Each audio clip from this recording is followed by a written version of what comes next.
안녕하세요. 메뉴남입니다. 2022년 1월 6일 목요일이죠. 현재 시각은 오전 9시 39분입니다. 어제 메뉴남 찍고 나서 바로 윤석열 후보가 선대위 해체 및 재구성 발표를 했어요. 여전히 여론은 좋지 않은 것 같습니다. 일단 예상했듯이 김종인 위원장이 물러났는데, 김종인 위원장이 곱게 물러나진 않았습니다. 그렇죠. 그래서 또 윤씨 이런 언급하면서 자격이 안 된다, 능력이 안 되는 거 아니냐, 이런 말씀을 또 하셨어요. 윤석열 후보는 어제 쇄신을 발표를 했지만 계속해서 문제가 되는 것 같습니다. 자, 또 하나 이제 이준석 대표와 관련된 문제를 해결을 해야 하잖아요. 어제 선대본부장으로 검사 출신인 권영세 의원이 선대본부장이 됐는데, 이준석 대표랑 좀 나름 친한 관계인 것 같아요. 나중에 권영세 선대본부장이 사무총장까지 겸임을 하는 걸로 이런 생각도 갖고 있는 것 같은데, 이준석 대표가 이 권영세 선대본부장에게 연습 문제를 던졌다는 거예요. 그래서 지하철에서 인사를 좀 해라. 이제 2030을 잡을 수 있는 그런 몇 가지 그런 것들을 이제 여기다 던졌는데 거부당했다는 거죠. 예? 여기 운전, 윤석열 배달 이런 거 제안을 했는데 무산이 됐다. 그래서 마지막으로 무슨 말을 하냐면 무운을 빈다, 이런 말을 했어요. 자, 이 무운을 빈다는 말이 예전에 이준석 대표가 안철수 대표한테 했던 말이에요. 뒷짐지고 있겠다는 얘기잖아요, 이준석 대표가요. 그죠? 야, 이 첩첩산중입니다. 이 국힘당은 제가 봤을 때 이 선거 제대로 하겠나 싶어요, 이대로 가면. 그래서 잠시 이제 연습 문제를 던져줄 때까지만 하더라도 살짝 훈풍이 부는 것 같았거든요. 그랬는데 쌩해졌습니다. 자, 어제 말씀드렸다시피 김종인 위원장은 그 정도 정치적 판단 능력이면 같이 할 수 없다라고 얘기를 했어요. 비판을 한 거죠. 2030 세대 여론조사가 하나 나와서 어제부터 계속 회자가 되고 있는데, 안철수 후보가 윤석열 후보를 앞섰다는 얘기입니다. 이 외에도 KBS, MBC 각종 여론조사에서는 이제는 이재명 후보와 윤석열 후보가 10% 차이가 넘게 나는 그런 결과가 발표가 되고 있고요. 안철수 후보가 10% 위쪽으로 안착하는 그런 모습을 보이고 있습니다. 안풍이 불고 있는 거죠. 그런데 이게 미풍이 될지 태풍이 될지는 잘 모르겠습니다. 어제 발표하는 가운데서 윤석열 후보는 이제 적극적으로 토론에 나서겠다. 당연히 나서야 됩니다. 왜냐하면 워낙 열세기 때문에. 이때 이제 얼마 전에 함께 했죠. 국민의힘 쪽으로 간 황상무, 이분은 KBS 앵커인데 과거에 이 대선 토론 진행도 몇 번 했던 그런 분입니다. 이분이 이제 토론 코치로 나서면서 토론을 좀 많이 한다고 하는데 좀 지켜보죠. 어제 또 핵심 키워드는 폰석열이었어요. 오후에요. 아까 선대위 해체 또 쇄신 방안을 발표한 때에 2030을 굉장히 강조를 했는데, 그날 오후에 청년들과의 화상 회의가 있었던 모양입니다. 그런데요, 여기에 원래 이제 이 윤석열 후보가 참석을 한다라고 했는데 참석을 안 한 거죠. 이게 어떻게 된 거냐? 이게 청년들에게는 시간 늦지 않게 후보가 참가하니까 20분 전에 오라고 해놓고선 등장을 안 하는 거예요. 그러니까 이제 청년들이 원래 좀 많이 늦었어서 다른 행사에서도 왜 언제 오냐, 왜 오냐 그랬더니 이제 권성동 후보가 이제 후보한테 전화를 했고 스피커폰으로 뭐 인사를 했어요. 인사를 하고 끊었죠. 한 몇 초 되지도 않았습니다. 그러자 무음으로 바라보고 있던 이 청년들이 하나둘씩 그 스피커를 켜서 욕설을 쏟아내기 시작을 했죠. 비판과 욕설.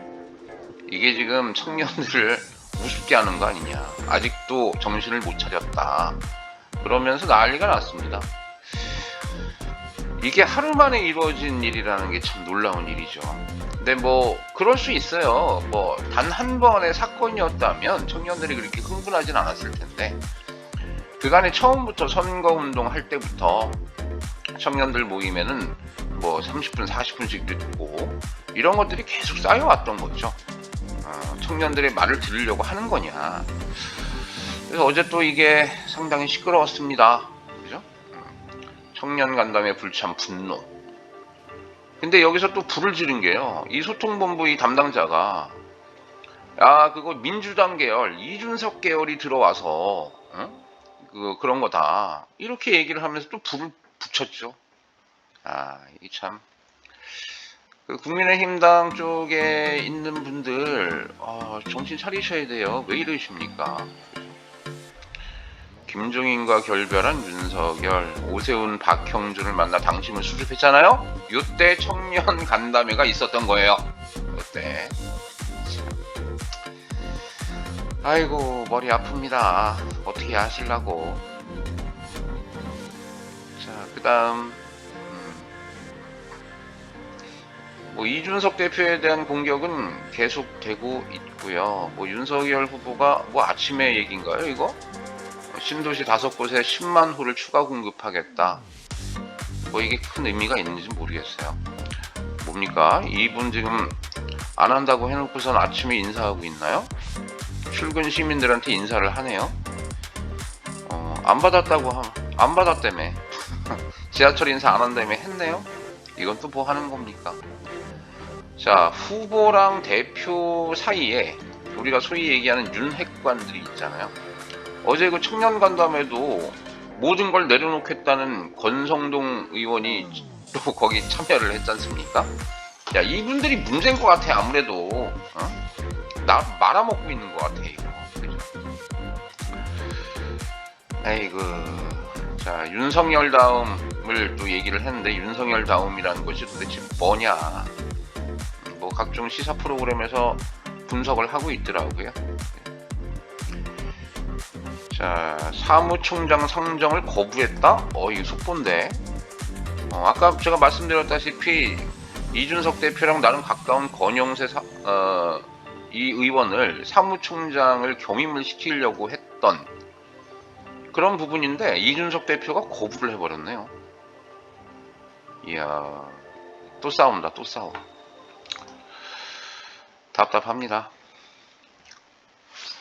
이상돈 의원도 또 비판을, 그러니까 이게 비판 기사밖에 없어요. 어제 뭔가 쇄신을 하면 뭔가 짝짝짝 하면서 이제 앞으로 잘 될 거다 이런 게 나와야 되는데, 윤핵관은 그대로 있고 뒤에서 조정하겠다는 거잖아요. 그죠? 윤핵관은 그대로 있고 후보를 장막을 치고 있고 뭐가 지금 힘듭니다. 안 될 것 같아요. 그죠? 홍준표 의원은 계속 한마디씩 하는데 본격적으로 등장을 하실란가. 정치 뉴스는 굉장히 골치가 아프죠. 제가 요새 국민의힘당 얘기만 하도 하니까 제가 국민의힘당 당원이 아닐까 뭐 이렇게 생각이 드실 수도 있는데, 사실 저는 어제 민주당 입당 신청을 했습니다. 원래 그 예전에 그 젊었을 때 민주노동당 당원이었어요. 그 무당층으로 나는 중도다. 사실 지금도 그런 생각을 가지고는 있는데, 저는 사실 개인적으로는요, 민주당이 보수당이라고 생각을 하거든요. 그렇게 급진적이지 않다라고 생각을 하는데, 그 정도는. 어쨌든 커밍아웃을 좀 하고 경제 뉴스로 넘어가겠습니다. 중소기업 지원을 많이 해야 한다라는 얘기를 하고 있고, 신년 인사회에서 만났군요. 이거 만나서 또 둘이 어떤 인사를 나눴는지 궁금하네요. 홍남기 부총리가 100조 원을 소상공인 일자리 등에 투입을 한다라고 했는데 뭘 어떻게 해주시려고요? 어떻게 하시려고요? 구체적인 안은 없나요? 정책 금융을 또 공급을 하네요. 그럼 이 정책 금융은 뭐예요? 돈 빌려준다는 얘기잖아요. 그냥 돈 주세요. 좀 제발, 그죠? 에이, 좀 정책 나와봐야 알죠. 그 다음 방역지원금 2차 지급을 시작을 했습니다. 그 12월 달에 제한을 받지 않았던 그런 사람들, 그런 소상공인들이 매출 감소가 확인된 분들 오늘 2차 지급을 하는 거고요. 제가 여기 해당을 해서 오늘 신청을 했고요. 자, 원달러 환율이 지금 1200원을 돌파하고 있는 모습이네요. 달러가 굉장히 강세네요. 그래요. 지금 어젯밤에 주식이 폭락을 했습니다. 코인도 폭락을 하고 의사록이 FOMC 연방준비위원회 의사록이 공개가 됐는데 조기 긴축 요 내용이 있었던 거예요. 그래서 엄청나게 지금 주식이 쭉 빠지고 특히 애플이라든가 이런 요새 잘 나가던 첨단 관련 주식들이 폭락을 했고요. 3포인트 정도 빠진 것 같아요. 코인 시장도 굉장히 많이 빠진 것 같고 아시다시피 우리가 이제 이 원달러 환율이 상승하는 건 수출업체들 입장에서 나쁘진 않은 건데 일방적으로 그쪽 면만 쳐다보면 안 되는 거라서 일정 부분 균형을 이루는 게 좋은데요. 어쨌든 1200원을 넘어가는 그런 모습을 보이고 있습니다. 달러에 투자하신 분들은 기분 좋으시겠네요. 자영업자들이 대출이 막히면 어떻게 하나요? 신용불량을 각오하고 일부러 연체를 하는군요. 이게 지금 그 정부에서 744점 신용평점 이하의 소상공인들에게 1% 금리를 금리로 대출을 해준다고 했어요. 그러니까 744점 이상 되는 소상공인들 입장에서는 이걸 못 받는 거잖아요. 일부러 대출을 안 갚거나 카드 값을 안 갚거나 현금 서비스를 받거나 그래서 대출을 받겠다. 참 이렇게 돈이 부족합니다. 소상공인들 이 정도로 나설 정도 같으면 이것도 지금 14만 명에게만 지원을 하는군요. 그러니까 빌리려면 빨리 빌려야 되는군요. 지역 신고 특례 보증 관련해갖고 또 뭐 중고 신용자 소상공인 금융지원 계획도 내놓기는 했는데 아직 시행이 되기 전이라 아이고 힘들어요 그죠? 신용 대출 금리가 계속 올라가고 있어요. 6%를 넘었고 마이너스 통장 금리도 5%를 증가를 하고 소상공인들에게는 계속해서 어려움이 지속되는 모습을 보입니다. 사회 뉴스 보시면요. 대장동 로비 윗선 드러날까 곽상도 신병 처리를 결정하겠다. 50억 클럽. 지금 근데 이 대장동 얘기하니까요. 설을 앞두고 있죠 우리가. 설은 밥상머리 민심이라 그래서 가족들이 보여요. 그래서 이때 설을 끼고 이제 대선이 치러지게 되면 설 전에 한 5일에서 10일 요 정도에 양쪽에서 큰 걸 하나씩 터뜨립니다. 보통 그게 많아요. 그래서 지금 민주당이랑 국민의힘당에서 뭔가 큰 거를 하나 준비를 하고 있다는 그런 얘기가 돌고 있죠. 어떤 얘기가 돌까? 서로 치명타가 될 수 있는 그런 것들을 준비를 하고 있다는데 한번 지켜보죠. 박영수 전 특검도 재소환을 했군요. 대장동 조사가 좀 많이 급물살을 타고 있는 그런 모습인 것 같은데 일단 소환되는 걸 보면 50억 클럽에 해당하는 사람들이 주로 소환을 받고 있는 것 같습니다. 와, 1880억 횡령 오스템 직원 체포했네요. 이 양반이 이 돈을 가지고 금괴를 샀대요. 681억 원어치. 근데 이 금괴는 도대체 어디다가 또 숨겨주셨나? 22박스를 압수를 했는데 이 안에 있었나요? 모르겠네요. 서울시는 뭐 긴급복지를 통해서 코로나 위기 가구를 돕는다라고 하는데 뭐 저는 경기도에 살아서 모르겠습니다. 최대 300만원까지 지원을 해준다네요. 그래요?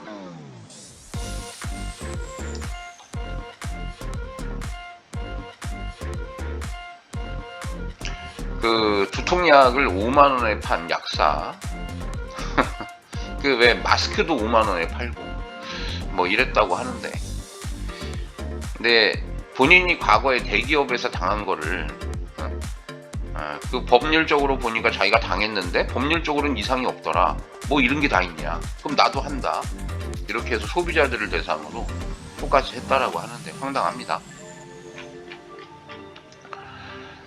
자, 마지막으로 세계 뉴스 가죠.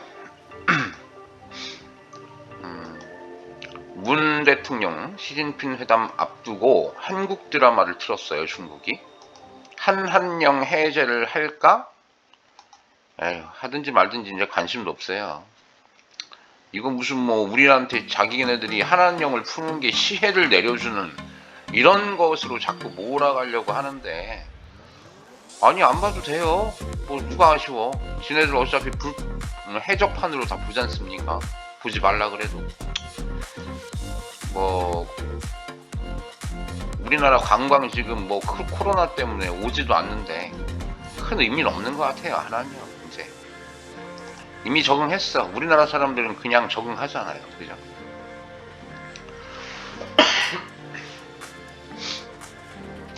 이 코로나 또 임산부, 중국 임산부 병원 앞에서 유산을 했네.